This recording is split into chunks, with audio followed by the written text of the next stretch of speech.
नमस्कार।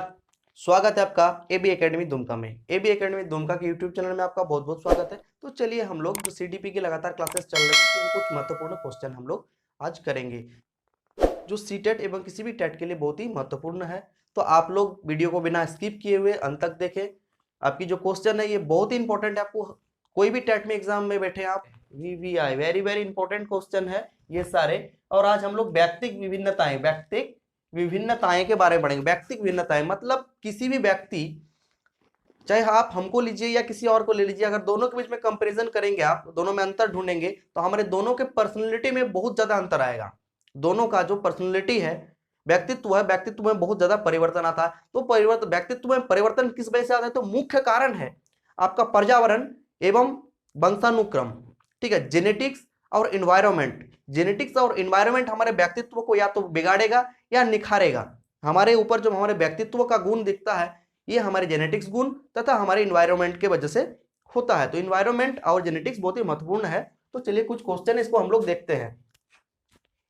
पहला क्वेश्चन है, व्यक्तिगत शिक्षार्थी एक दूसरे से विकास की जो दर है, विकास की दर में ये भिन्न होते हैं। किसमें भिन्न होते हैं? तो विकास की दर में। क्या कह रहा है? व्यक्तिगत शिक्षा एक दूसरे से भिन्न होते हैं किसमें? तो विकास की दर में।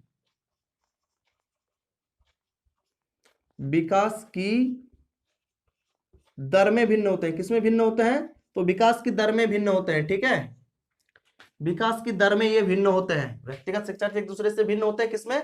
एक दूसरे से भिन्न होंगे क्योंकि विकास की दर, सबकी विकास की दर अलग अलग होती है।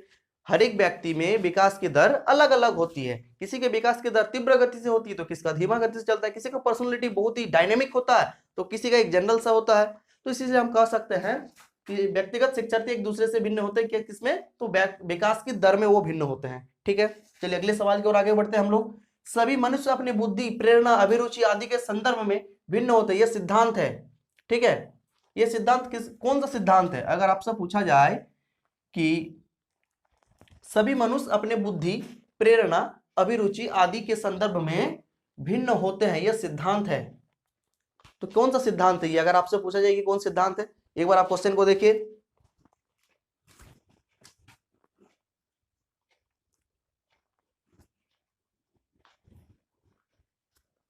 तो आंसर हो जाएगा आपका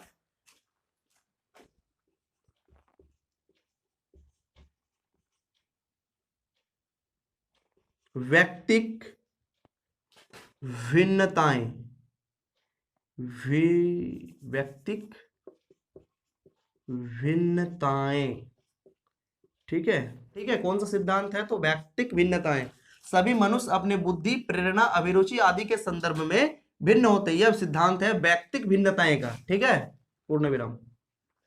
सभी मनुष्य अपने बुद्धि, प्रेरणा, अभिरुचि के आदि संदर्भ में भिन्न होते हैं, यह सिद्धांत किसका है? तो व्यक्तिक भिन्नताएं का ये सिद्धांत है। व्यक्तिक भिन्नता क्या होता है? तो आपका प्रेरणा, बुद्धि अलग तरह का होगा, प्रेरणा अलग होगा, अभिरुचि अलग होगा। सभी चीज, आपकी इंटरेस्ट अलग होगी, आपकी जो इंटेलिजेंसी है वो अलग सी होगी, एक दूसरे से मैच नहीं करेगी, एक दूसरे से अलग ही होना चाहिए। क्योंकि विभिन्न व्यक्तियों में जो जेनेटिक्स गुण है वो अलग अलग होता है। साथ ही इन्वायरमेंट का भी बहुत सारा प्रभाव पड़ता है। जो जिस इन्वायरमेंट में रहेगा उसका व्यक्तिगत भिन्नताएं उस प्रकार से डेवलप होगा, है ना। तो चलिए अगले सवाल की ओर आगे हम लोग बढ़ते हैं। अगले सवाल की ओर आगे बढ़ते हैं हम लोग। व्यक्तियों में एक दूसरे से भिन्नताएं क्यों क्यों होती है? व्यक्तियों में एक दूसरे से भिन्नताएं क्यों होती है? व्यक्तियों में मैंने बार बार कहा कि व्यक्तियों में एक दूसरे से भिन्नताएं क्यों होती है? तो वंशानुक्रम और वातावरण। वंशानुक्रम वंशानुक्रम और क्या हो जाएगा? वातावरण। वातावरण के कारण।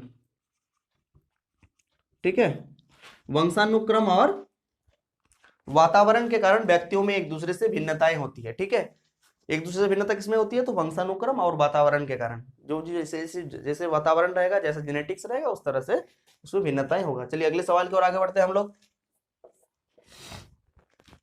अंतर्मुखी, बहिर्मुखी, उभयमुखी व्यक्तित्व का वर्गीकरण किया गया है। अंतर्मुखी, बहिर्मुखी तथा उभयमुखी व्यक्तित्व का वर्गीकरण किया गया है किसके द्वारा? तो यूंग के द्वारा। यूंग के द्वारा युंग के द्वारा क्या गया है किसमें, तो अंतर्मुखी, बहिर्मुखी और उभयमुखी व्यक्तित्व का वर्गीकरण।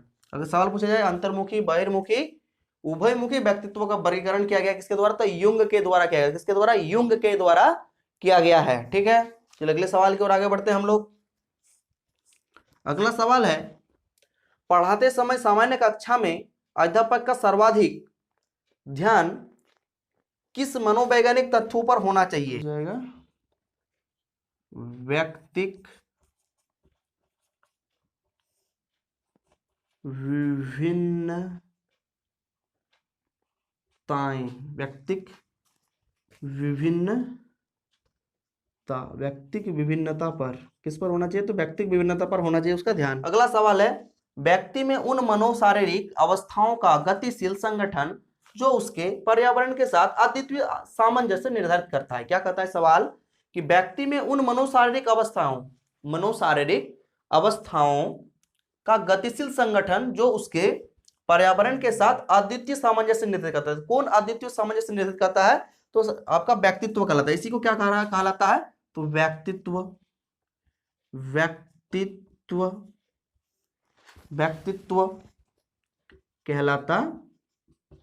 व्यक्तित्व कहलाता है।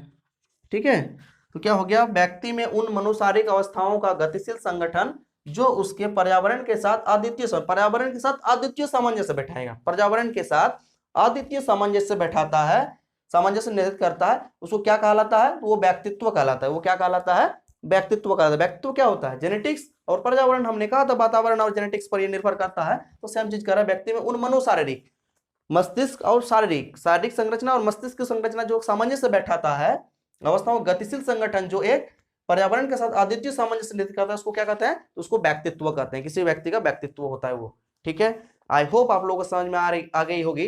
अगर वीडियो पसंद आई है तो लाइक, कमेंट एवं शेयर करें। साथ ही जो नए अभ्यर्थी देख रहे हैं, सीटेट की संपूर्ण तैयारी हमारे एबी एकेडमी दुमका द्वारा कराई जाती है, तो चैनल को सब्सक्राइब करें। साथ ही अपने दोस्तों के साथ, रिश्तेदारों के साथ जो सीटेट या फिर स्टेट टेट की तैयारी उनके साथ इस वीडियो को शेयर करें। चलिए मिलते हैं नेक्स्ट वीडियो में, तब तक के लिए जय हिंद।